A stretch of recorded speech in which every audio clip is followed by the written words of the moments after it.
com muita alegria, né, que a gente pode estar aqui novamente, né, na sexta-feira. Graças a Deus. O Senhor tem nos dado esse privilégio de estudar a palavra dele, né, que é viva, eficaz, que enche a nossa vida de alegria, de esperança. E, de uma maneira muito especial, nós temos a irmã Edmeia de novo conosco, né? Glória a Deus por isso. Eu falei da última vez, e eu creio que realmente é um privilégio, é um presente de Deus para nós. Nós estamos terminando o estudo do Antigo Testamento, e eu creio que isso aí foi um presente que Deus deu para cada um de nós, né? Temos perseverado esse tempo no estudo da palavra. Então, queridas, nós vamos fazer uma oração e vamos já passar a palavra para ela. Hoje nós vamos estudar sobre o livro de Eclesiastes, né? Eu gostaria de lembrar naquele versículo novamente, lá do Salmo 119:8, desvenda os meus olhos para que eu contemple as maravilhas da tua lei. Só o Senhor pode desvendar os nossos olhos espirituais para que a gente possa mesmo ter o entendimento claro da palavra dele, né? E possa adentrar nos tesouros que existem nessa palavra.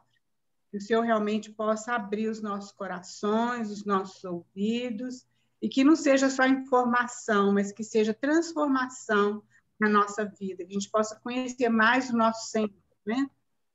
Vamos orar, então, irmãs, para a gente poder passar a palavra para a nossa irmã. Senhor, nós queremos te louvar mesmo nesta manhã, Deus, pelo privilégio de estarmos aos teus pés, Senhor, como Maria esteve, aos pés de Jesus. E nós queremos mesmo, ó Deus, que eu possa ganhar o nosso coração cada dia mais, ó Deus, que nós possamos aprender a te amar, que nós possamos te aprender aprender a ouvir a tua voz, Senhor, que nossas vidas possam ser transformadas para a honra e glória do Senhor Jesus. Nós te louvamos, ó Deus, entregamos a irmã de Mé nas tuas mãos, entregamos a tua palavra, ó Deus, diante do Senhor, que o Senhor possa usar conforme a tua vontade, ó Pai, em nome de Jesus. Amém. Tá com a palavra. Graça e paz, irmãs. Vamos hoje fazer a nossa parte, pedir ao Espírito Santo duas coisas, que ele segure o tempo e que me capacite para fazer o melhor que eu puder. Vamos fazer 5 capítulos de Eclesiastes, afinal de contas, é um panorama. E depois, na próxima sexta-feira, faremos mais 7 capítulos, porque são 12 ao todo. Hoje, eu convido as irmãs para, logo abrindo no primeiro capítulo de Eclesiastes, lermos até o versículo 3, onde está escrito assim: vaidade, palavra do pregador, filho de Davi, rei de Jerusalém. Vaidade de vaidades, diz o pregador, vaidade de vaidade, tudo é vaidade. Que proveito tem o homem de todo o seu trabalho com que se afadiga debaixo do sol? Quando nós aprendemos algo sobre falar em público, sobre isso mesmo aprendemos quando estudamos didática, quando fazemos o curso pedagógico, ou de qualquer jeito, nós somos aconselhados a evitar repetições. Mas aqui o pregador vai abusar das repetições e parece que isso torna o assunto ainda mais interessante. Ele quer que vejamos e que aprendamos a olhar as coisas neste mundo caído, neste mundo que jaz no maligno. O argumento de Eclesiastes está sintetizado aqui nestes 3 primeiros versículos, desenvolvido nos 12 capítulos seguintes e fecha lá no final. Os 3 primeiros versículos, eles sintetizam todo o livro de Eclesiastes. A ênfase que Salomão dá à vaidade da vida humana faz com que as pessoas não gostem do pregador, não gostem de Eclesiastes. Eclesiastes é uma palavra grega que significa pregador, no grego. Por isso, este livro é o livro menos lido da Bíblia. Com certeza, não é o livro mais difícil, mas parece que Salomão é um pregador que nunca deveria ter sido ordenado. Martinho Lutero nos aconselha a entrar fundo nesse livro. E ele diz no versículo 3, que proveito tem o homem de todo o seu trabalho que se afadiga debaixo do sol? Olha, se você ler até o versículo 11, você vai ver que ele fala da eterna mesmice. Uma coisa, minhas irmãs, eu gostaria que nós prestássemos atenção quando lemos Eclesiastes. O livro é perfeitamente dividido em duas partes. O que está abaixo do sol e o que está acima do sol. Abaixo do sol, tudo é vaidade. Vaidade quer dizer tudo que vai, tudo que passa. E acima do sol, tudo é eterno. Né? O pregador nos lembra que não haverá lembrança das futuras gerações do que há de vir. Os cientistas anunciam suas novas descobertas, mas ele está dizendo aqui que tudo o que existe, tudo o que eles descobrem já existia lá. Os historiadores explicam como as coisas aconteceram, mas não explicam o porquê do homem ter acontecido. Salomão aqui descreve a vida sem Deus, porque onde não há Deus, não há alegria, tudo passa, é uma mesmice, não faz o menor sentido. Tudo debaixo do sol é assim. A esperança vem apenas quando olhamos para as coisas acima do sol. Nós vemos que, quando nós lemos Eclesiastes, do versículo 15 ao 18, nós vivemos numa época em que as universidades, não é? As universidades, elas conseguiram a sabedoria de todos os séculos, a sabedoria chamada tecnologia. Mas nos perguntamos para que serve tudo isso, se mais e mais nós vivemos como seres estúpidos. Somos constantemente influenciados pela mídia. A verdade é que nós parecemos hoje saber muito mais a respeito de muito menos. As pessoas que adquirem mais sabedoria do ponto de vista do mundo são presas de enfado, tristeza, vítima de drogas, de dificuldades em relacionamento. A sabedoria tem vantagens, mas não é a vida. Se nós olharmos para uma das nações mais tecnológicas do momento, o Japão. O Japão criou, tem uns 2 meses, um ministério que nunca tinha acontecido e que aqui não está em nação nenhuma, o Ministério da Solidão. Por quê? Nós sabemos que, tanto no Brasil como em outras nações, está proibido anunciar quando houve suicídio. O Japão é conhecido pelo número de suicídios. Existe uma floresta no Japão onde as pessoas vão livremente para se suicidar. Por causa desse aumento de suicídios, o governo japonês criou agora o Ministério da Solidão. Por quê? Porque as pessoas estão se suicidando avassaladoramente. O que é isso?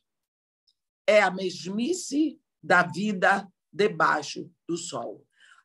A sabedoria humana, o conhecimento humano cresce, a tecnologia avança e o homem se sente mais perdido, porque, diante disso tudo, ele se sente só. Então, vamos passar agora para o capítulo 2, aonde o capítulo 2 já, porque o primeiro fala dessa mesmice.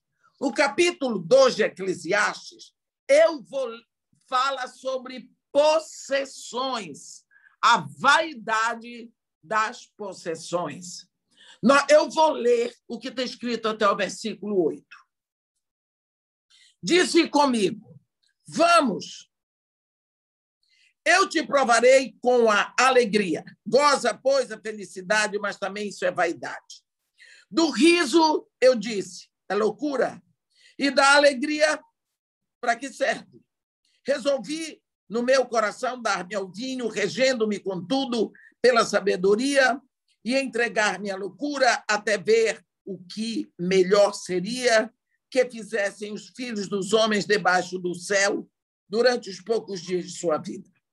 Empreendi grandes obras, edifiquei para mim casas, plantei para mim vinhas, fiz jardins e pomares para mim, e nestes plantei árvores frutíferas de toda espécie.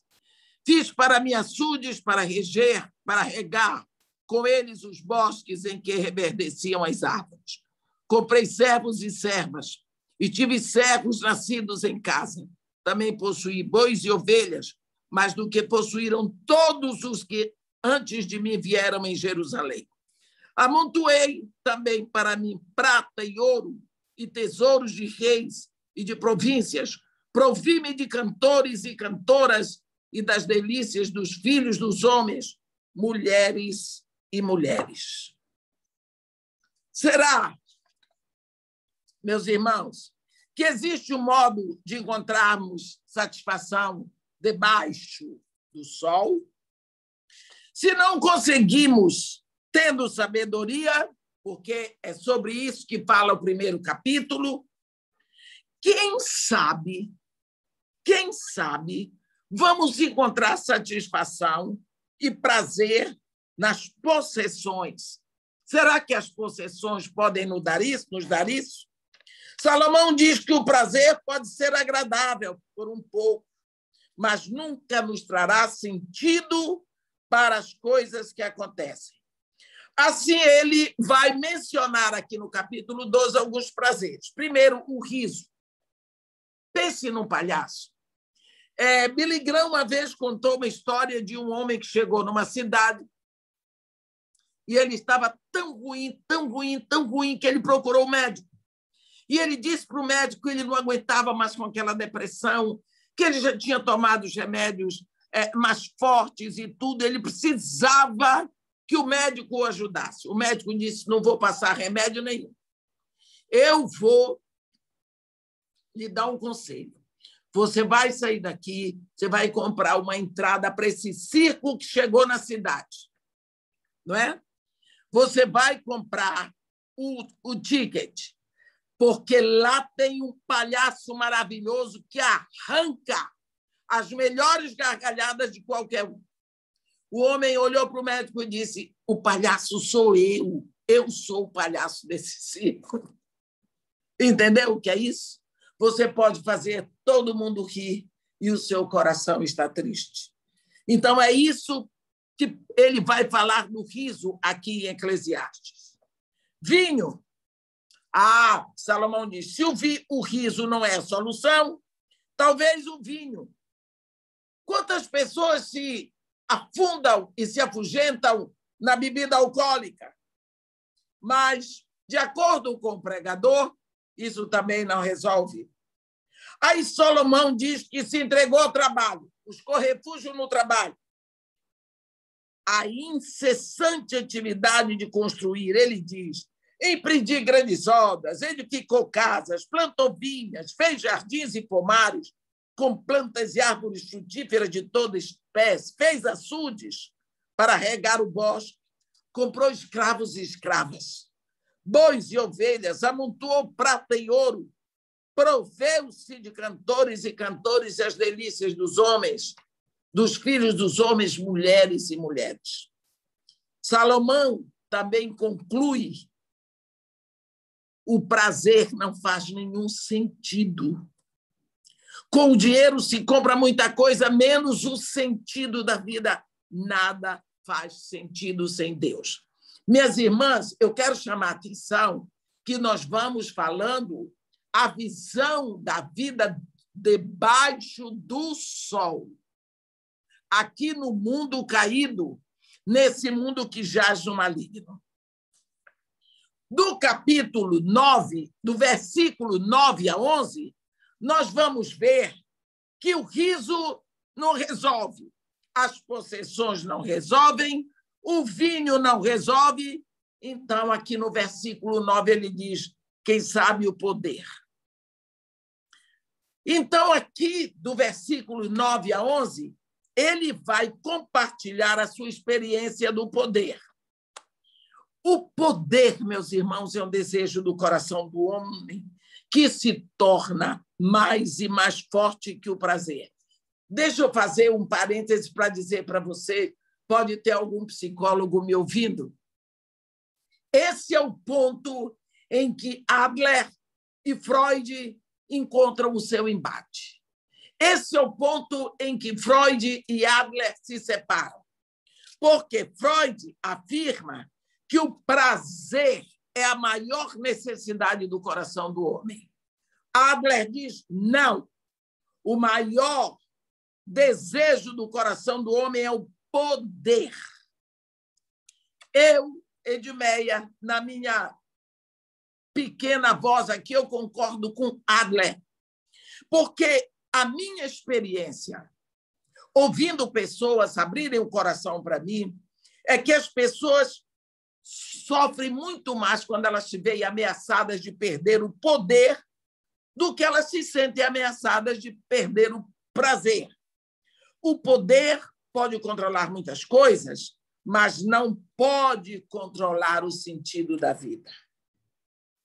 Do versículos 12 ao versículo 16, nós vamos ver que Salomão, ele diz que não tem a sabedoria não tem vantagem sobre a estultícia.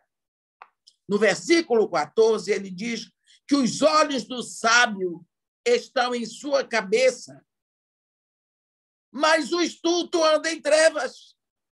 Mas quando ele pondera novamente entre o estulto e o sábio, uma das coisas que ele descobre em que, embora o sábio tenha olhos para ver, a primeira coisa que ele vê é a inutilidade da sua sabedoria, porque é limitada. Você quer que eu lhe diga? O pior tipo de cliente é um médico. O pior tipo de paciente. Porque o médico, desculpa, viu, Denise e outros médicos estão por ali. Porque se ele adoece, ele sabe a fundo a doença dele. Ele vai ao médico para ouvir o quê?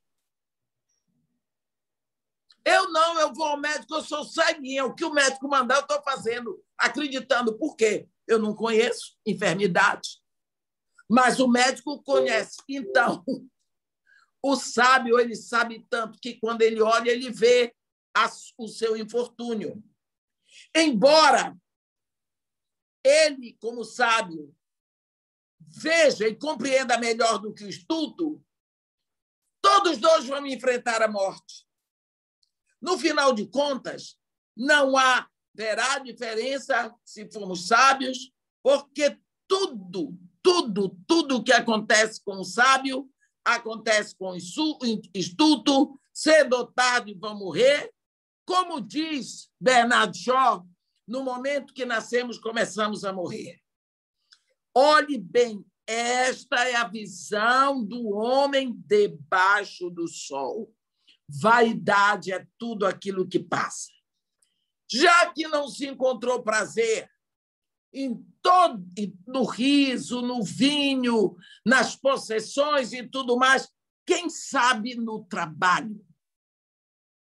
Do versículo 17 a 23, quando Salomão medita sobre o trabalho, ele chega à conclusão que ninguém pode levar nada além dos portões da morte.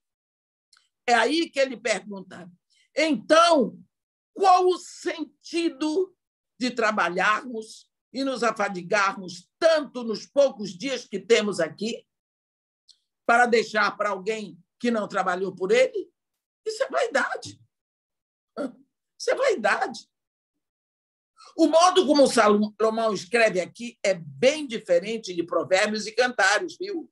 Mas ele se coloca na posição de alguém que vê a vida só debaixo do sol, não do ponto de vista de Deus.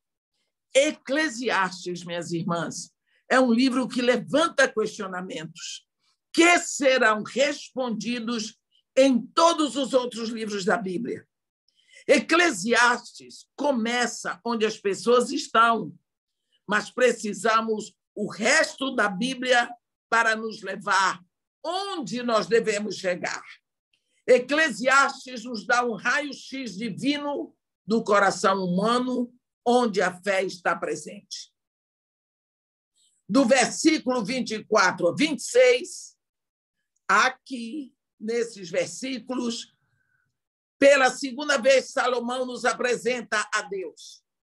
Sentimos uma luz atravessando o pessimismo. No versículo 24, ele diz: vi também que isto vem da mão de Deus, ou vem de cima do sol. Ele está dizendo que somente quando Deus entra no assunto é que a vida começa a ter sentido e o coração sente o real prazer. Se Deus não está no começo, nada satisfaz. Ele tem que ocupar o lugar central da nossa vida em tudo o que fazemos. Aqui nós lembramos do Salmo 73, né? Onde Salomão vai mencionar que Deus deixa o pecador trabalhar e amontoar para dar àquele que agrada a Deus. Há dois caminhos abertos para nós. Primeiro, é encontrar a vida em Deus e gozar a sua provisão. E o outro é tentar aproveitar a vida sem Ele. Fica claro que o segundo caminho é falho, não faz sentido. Nós vemos, assim, que esses dois capítulos são muito incisivos sobre a vaidade e sobre aquilo que acontece debaixo do sol, no mundo caído, aqui na Terra. Então, partindo para o capítulo 3,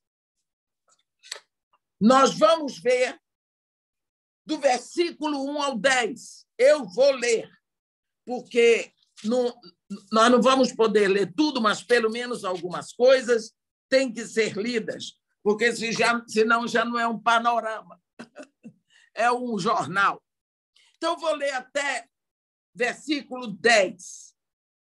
Tudo tem o seu tempo determinado e há tempo para todo propósito debaixo do céu.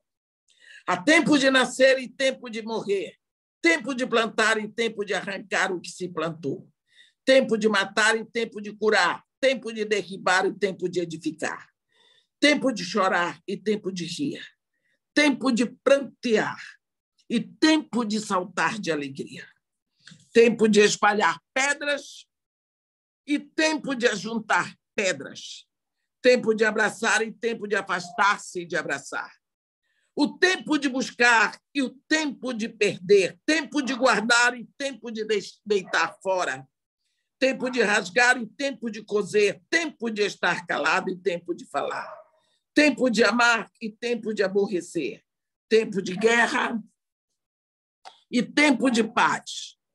Que proveito tem o trabalhador naquilo com que se afadiga? Viu o trabalho que Deus impôs aos filhos dos homens para com ele os afligir. Amém. Vamos parar aqui um pouquinho, nesse versículo 10, para vermos. Depois de Salomão considerar a sabedoria, a estultícia, o trabalho, ele chega à conclusão que nada faz sentido e torna a sua atenção para o tempo. O que é o tempo? Uma criança pode nos dizer que horas são no dia. mas um filósofo, um cientista, não pode dizer o que é o tempo. A geologia estuda as fendas que o tempo deixa. A astronomia estuda o tempo das estrelas e dos corpos celestes. A arqueologia procura descobrir os traços que restam do tempo que passou. A história estuda o tempo que passou, o tempo passado e os eventos do tempo e a sua influência para o futuro. Assim mesmo, com toda a preocupação científica sobre o tempo, o homem não pode definir o tempo. Você que me ouve, minha irmã, o que é o tempo? Os minutos que se passaram desde o começo desta reunião não vão voltar. Jamais. O tempo é como um rio que passa tirando tudo o que ele mesmo trouxe. Sabia? Quando Salomão olha para o tempo debaixo do sol, não esqueça, ele vê o tempo apenas como uma série de círculos da vida. Tempo de nascer, tempo de morrer, tempo de plantar, tempo de arrancar o que foi plantado. E assim, nós somos sujeitos a mudanças do tempo nas quais temos pequeno ou nenhum controle. Não há progresso através dos séculos, só repetição e mesmice. Até hoje você repete as mesmas coisas que aprendeu, como a dona da casa que acorda pela manhã. Arruma as camas, lava os pratos, cozinha. Isso se repete por anos na vida dela e o tempo vai passando. Por isso, no versículo 9, ele diz: que proveito tem o trabalhador naquilo que se afadiga? Mas olha, no versículo 11, ele diz: tudo fez Deus formoso no seu devido tempo. E também pôs a eternidade no coração do homem, sem que este possa descobrir as obras que Deus fez desde o princípio até o fim. Vamos dar uma olhadinha na vida acima do sol. O pregador nos ensina que Deus fez todas as coisas formosas no seu devido tempo. A perspectiva do homem sem fé em Deus é ver as coisas na sua futilidade. Mas quando olhamos o tempo na perspectiva de Deus, vemos então a tremenda diferença. Vemos que Deus toma as cores horríveis produzidas pelo mundo caído, pelo pecado do homem, que faz e introduz o brilho da sua presença e produz algo maravilhoso para nós, que se chama redenção. Vemos que Deus colocou algo dele mesmo na nossa vida. Nesse exato momento, ele está misturando parte de sua própria natureza e da sua proposta, e você sai daqui sabendo que ele está trabalhando em você. E sua vida não é essa mesmice que parece a quem olha a vida debaixo do sol. O tempo e as coisas podem não ser como você gostaria, mas você sabe que Deus fez todas as coisas formosas no seu devido tempo. Não no meu tempo, não no teu tempo, minha irmã, mas no tempo de Deus. Que coisa boa, não é? Nós vemos lá em Romanos, sabemos que todas as coisas cooperam para o bem daqueles que amam a Deus, daqueles que são chamados segundo o seu propósito, para o bem daqueles que amam a Deus. As coisas, do nosso ponto de vista, podem não estar bem onde estamos, mas Deus está interessado em fazer com que tudo isso prospere para o nosso bem. Deus está trabalhando. É Jesus que diz: meu Pai trabalha até hoje e eu também trabalho. Aqui, o pregador diz que também Deus colocou no coração de cada homem um desejo pela eternidade. Existe dentro de cada um de nós, aqui na terra, debaixo do sol, algo que nos leva a olhar para cima. Vivemos na terra, mas não pertencemos a ela. Pertencemos à eternidade. A eternidade já está em nós, já temos vida eterna. Muitos gostam de negar essa verdade, mas a verdade não depende da aceitação ou da negação de quem quiser. Quando alguém compreende isso e se arrepende, abre o coração para Deus, ele entra. Acabou. Viemos de Deus e estamos destinados para Ele. É só tomar conhecimento disso. Do versículos 11 a 13, o pregador diz: e também é dom de Deus que possa o homem comer, beber e desfrutar o bem de todo o seu trabalho. É dom de Deus, aqui no versículo 13. Nos ensina que não há nada errado em nos alegrarmos usando as bênçãos que Deus dá, comendo, bebendo e estando alegres, desde que recebamos todas essas coisas como vindas de Deus. É dom, é doação, é dádiva de Deus para nós.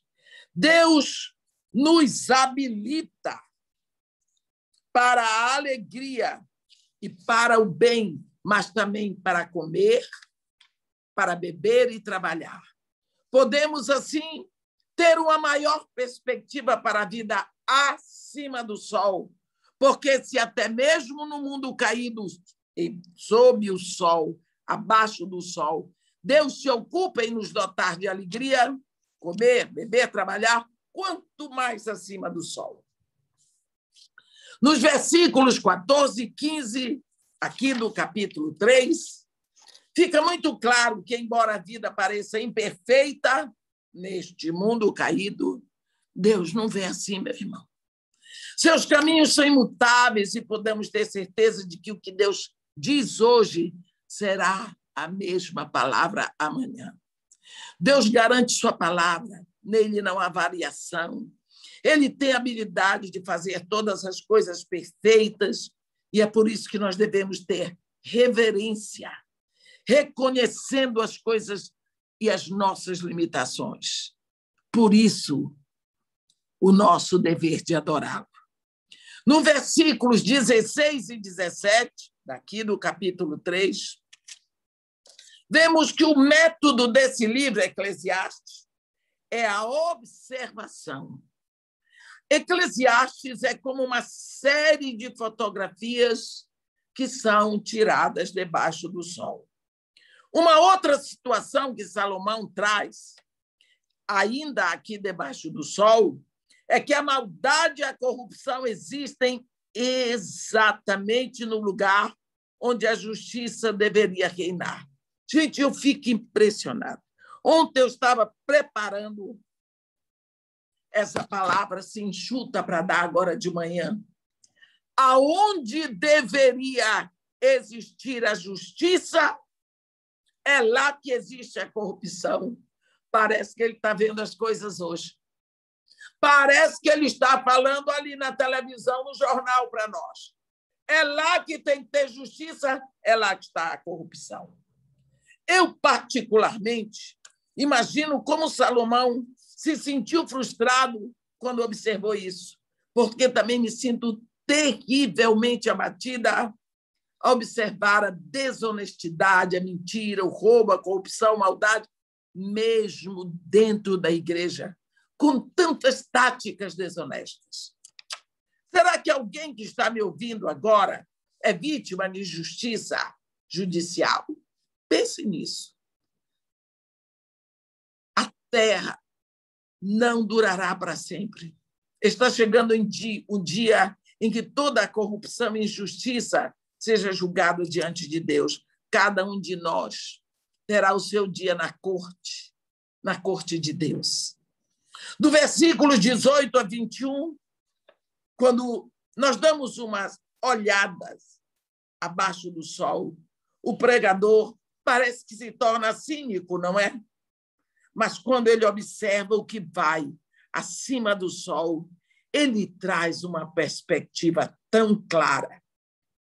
Nós vemos novamente Salomão olhando as coisas sob o sol, e ele fala que a humanidade termina como os animais.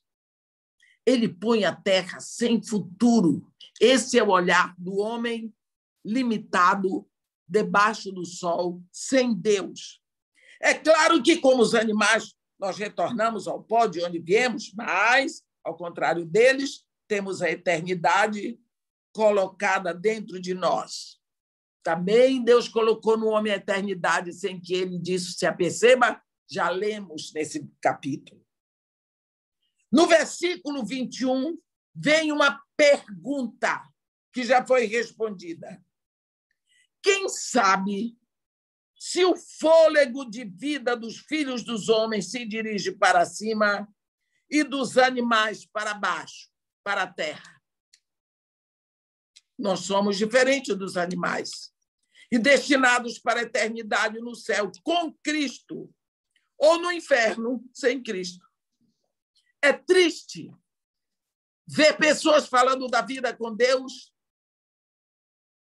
se Deus nos tivesse esquecido aqui. Ouvi um líder de louvor dizer: vamos nos alegrar e cantar um pouco, jogando fora a nossa tristeza. Ele pode ter o dom para dirigir o canto, mas não sabe o que é culto. Devemos agradecer a Deus pelos outros 65 livros da Bíblia que nos tiram da heresia, porque ela confunde, mas a Escritura esclarece. No versículo 18 a 22, o que é a morte? É esse o tratado dos versículos 18, 19, 21 e 22. Considerando a vida debaixo do sol, a morte é o fim de todas as coisas. Muitos e muitos filósofos se esforçaram nesse assunto, a vida e morte. Eles acham que uma das maiores razões para acreditar na vida é que ela passa e nada faz sentido, porque inevitavelmente virá a morte. Para que nos empenhamos em construir um país se tudo será destruído pelas guerras que nós mesmos causamos? A Escritura Sagrada nos mostra que apareceu na terra, enfim, alguém que não veio debaixo da terra, mas veio acima do sol.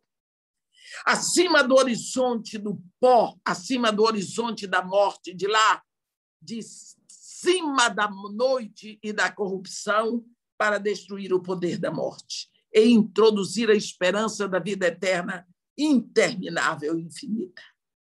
Salomão não conheceu esse homem que veio de cima do sol e tudo o que ele estava vendo era o homem debaixo do sol, o homem que veio do pó. Vejamos que a Bíblia diz: o primeiro homem formado do pó da terra é terreno, o segundo é do céu. E assim como trouxemos a imagem do que é terreno, devemos também trazer a imagem do que é celestial. É tão bom ver que a última palavra sobre a morte não é dada aqui em Eclesiastes, sob o sol, mas por Jesus.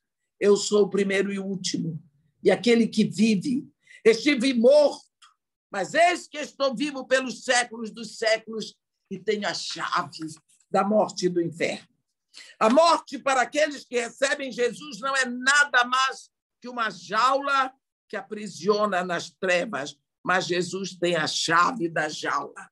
Isso nós precisamos saber. Então, aqui nós demos uma passagem no capítulo 3 de Eclesiastes, que é um capítulo tão lindo.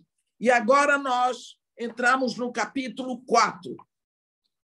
Eu vou ler o capítulo 4, de 1 a 6.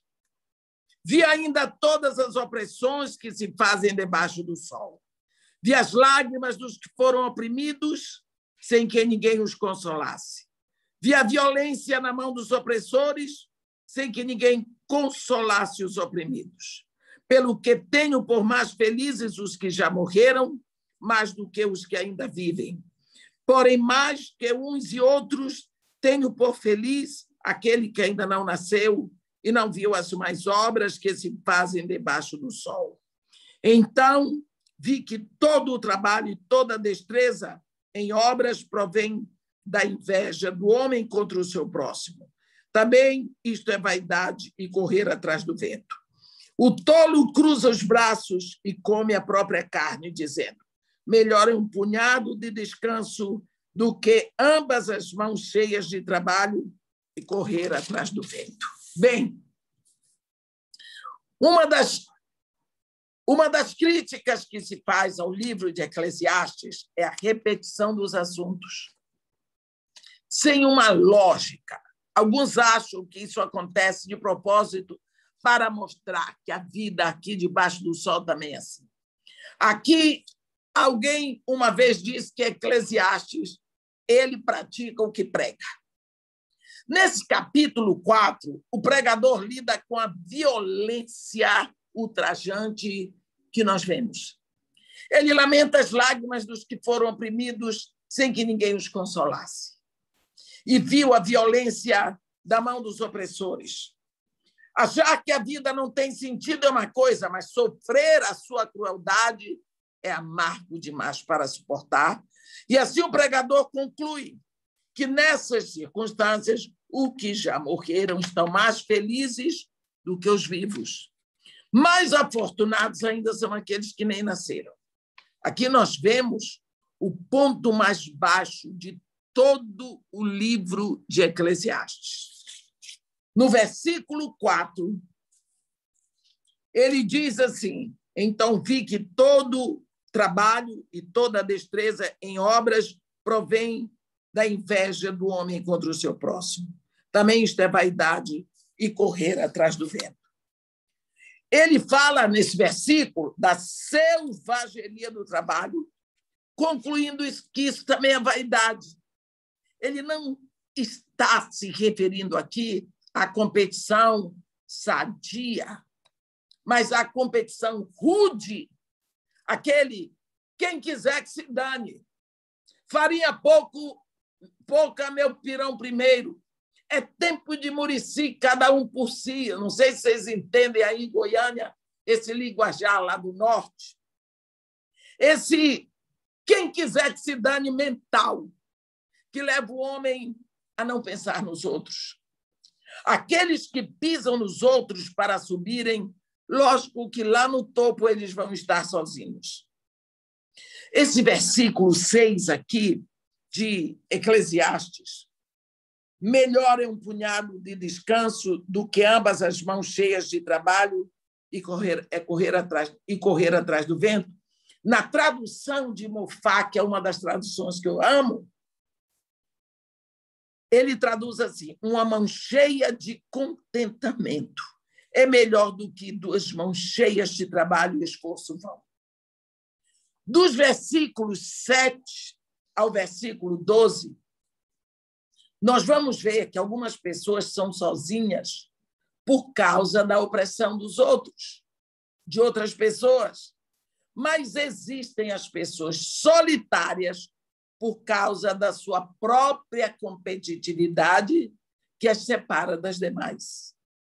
Aqui na passagem de Eclesiastes 4, de 7 a 12, nós vamos ver que o homem solitário, que não tem amigos, nem conexões familiares, mas para lidar com seu isolamento, ele se entrega totalmente ao ativismo e se afunda no trabalho, porém dinheiro e bens não são o melhor quando não existem pessoas com as quais compartilhar. A vida, nesses termos, se torna sem sentido. Nos versículos 9 a 11, ele deixa claro que melhor é serem dois do que um, porque tem melhor paga o seu trabalho, porque se caírem, um levanta o outro. A ênfase aqui, meus irmãos, está em duas pessoas, mas no final, no versículo 12, ele diz: o cordão de 3 dobras não se rebenta com facilidade. O cordão de 3 dobras não se rebenta com facilidade. Eu quero fazer uma pausa aqui para pedir a vocês uma coisa. Eu estou vendo que eu estou me virando, mas não vai dar para fazer 5 capítulos hoje. Talvez vocês me deem a permissão de fazer Eclesiastes de 3 vezes. Então, eu faço 4 hoje, 4 na próxima sexta e depois mais 4, porque são 12 capítulos. Porque tem coisas que eu não posso deixar de dizer. Me perdoe. Vocês convidaram a véia prolixa. Por exemplo, eu não posso deixar de falar isso aqui. Tudo bem, Edmeia, fica à vontade. Muito obrigada, muito obrigada. Eu amo vocês.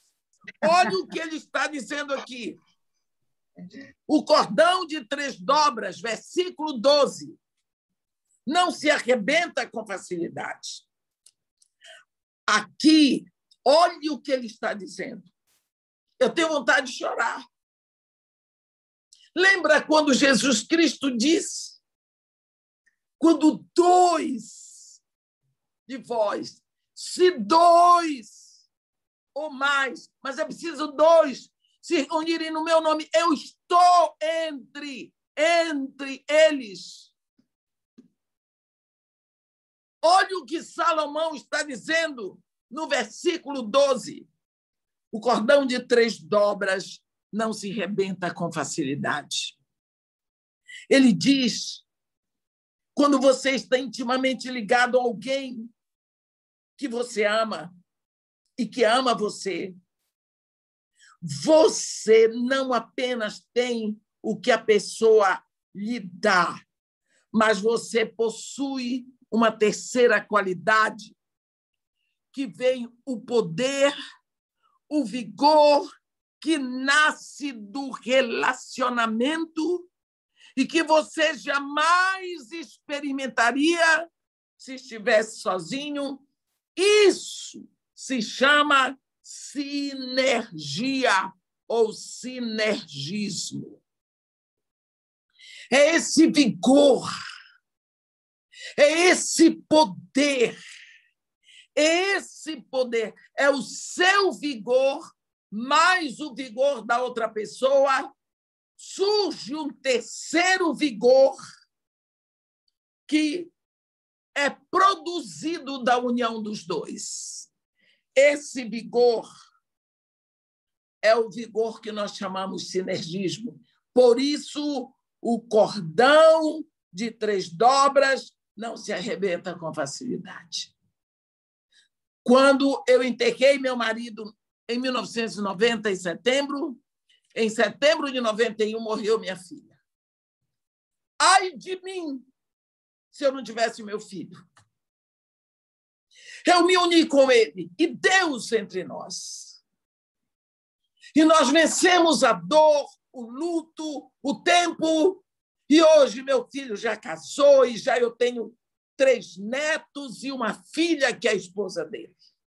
Olha o vigor e a força que veio da junção dos 3. Meu filho, eu, Jesus no meio.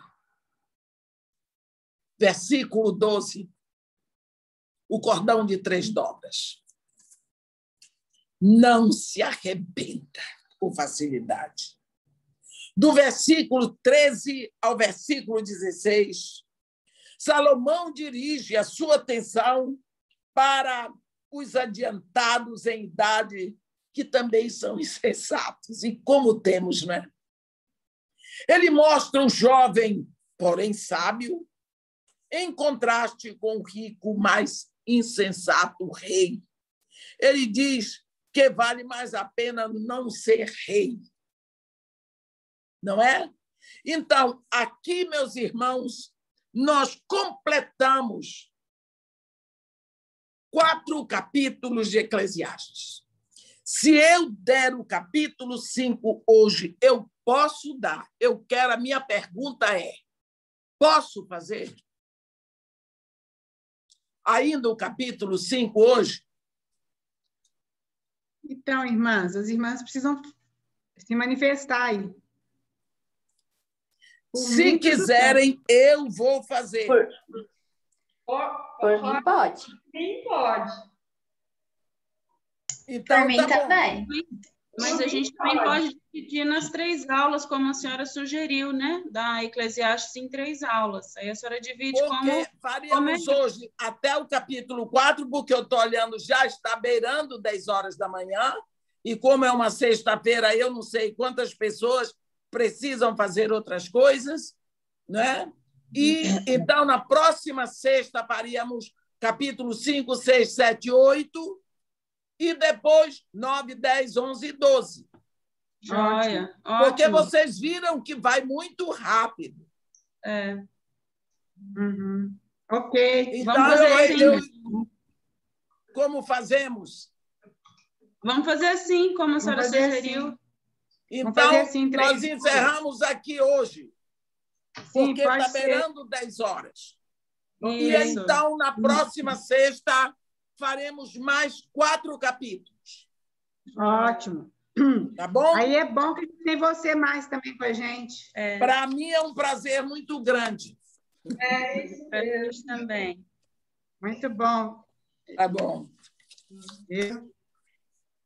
Então, muito obrigado. Deus abençoe vocês até a sexta. Ora por nós aí, Edmé. Tá bom. Senhor, Deus nosso Pai, a sua palavra diz quão bom e agradável é viverem unidos os irmãos. Amém. Pai querido, nós estamos aqui na nossa nação, no momento em que as pessoas não estão entendendo o que está acontecendo. Ninguém jamais poderá nos proibir de adorar, porque o Senhor proveu para nós esse direito à adoração. Há quase 2000 anos, o Senhor mandou seu Espírito para habitar dentro de nós. Nós não estamos proibidos de ser adoradores. Jamais alguém poderá nos impedir de adorar. Só nós mesmos podemos parar. Congregação, ó Pai, olha a alegria que nós temos de congregar nessa live que estamos fazendo. Pai, nós temos saudade, sim, de ir ao templo, de encontrar nossos irmãos sem máscara, nos abraçarmos e quantas vezes chorarmos de emoção. Que saudade de ouvir a voz do nosso pastor, que saudade de cantarmos juntos. Mas, Pai querido, nós podemos esperar o dia em que ninguém separará a tua congregação. Amém. Se isso se chama perseguição religiosa, Pai, que venha, porque o nosso Senhor nos disse que isso iria acontecer. E se for perseguição religiosa, nos aponta de que o noivo está chegando. Amém. Embora, ó Pai, tudo isso esteja acontecendo, nós te pedimos neste momento. Amém. Não permite que nós venhamos a pecar contra ti, amaldiçoando nossos governantes. Em vez disso, que nós oremos por eles. Amém. Não permite que os nossos corações se encham de amargura, mas que a saudade que sentimos do culto congregacional nos leve a orar pela nossa pátria, a orar pelos nossos irmãos. Amém. E a pedir a Ti, ó Pai, a solução para essa situação. Amém. Querido, em nome de Jesus, que a Tua mão poderosa esteja sobre os nossos lares. Amém. Sobre o nosso governo, sobre a nossa nação, ó Pai. Amém. Que o Senhor esteja confortando as famílias que sofrem neste momento. E aqueles que estão no hospital. Amém. E aqueles que estão numa fila esperando e confiando no medicamento que os salvará da morte. Pai querido, em nome de Jesus, consola esses corações. Amém. Abre uma porta para que neste momento de dor eles venham a se render a Ti. Amém. Sim. Abre uma porta para que nesse momento eles clamem a Ti como Senhor e Rei, como aquele homem lá na cruz, Senhor. Que Amém. momento em que aquele homem tomou a decisão. Nós Te pedimos isso, Senhor. Abençoamos hoje os nossos governantes.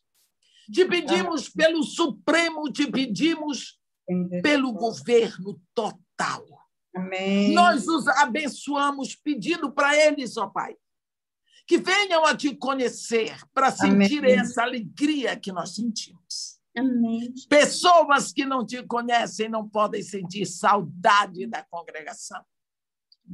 Então, o que é que eles podem fazer se não te conhecem? Pai querido, que eles venham a te conhecer.